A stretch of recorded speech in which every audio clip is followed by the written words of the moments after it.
মসজিদ মা মদিনা মা জগৎ বাড়ির একজনা ত্রিভুবনে জনমের সুখ মা তুমি একটাই।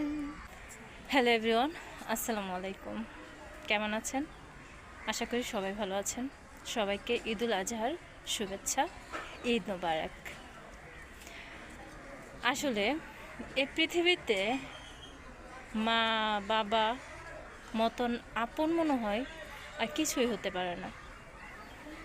দোয়া করি সকল মা বাবার জন্য যারা নাকি এ দুনিয়াতে আছে, তাদেরকে যেন মহান আল্লাহ তাআলা সবসময় ভালো রাখে, সুস্থ রাখে।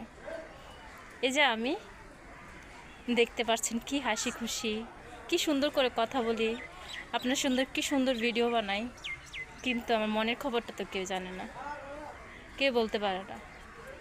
আসলে আজকে 3 বছর শেষ প্রায়। আমার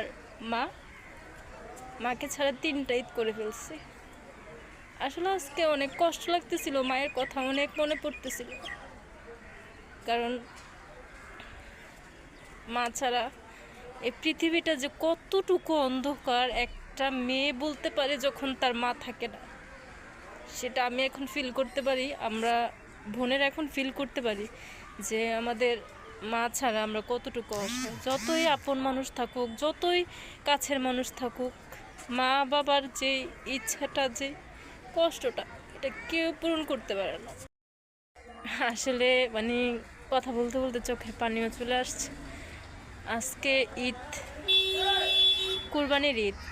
যখন নাকি এই কুরবানি আসতো, আমার মা 1 সপ্তাহ আগ থেকে সব কিছু একদম জোগাড় রাখতো, কি করবে, কিভাবে কি করবে।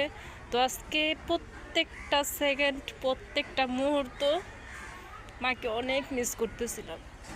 কারণ আজকে একটা কুরবানির ঈদ। যাদের নাকি মা আছে তারা অনেক ভাগ্যবান যে তাদের মা আছে। দোয়া করে আল্লাহ তাআলা তাদেরকে নেক হায়াত দেখ, ভালো রাখুক, সুস্থ রাখুক।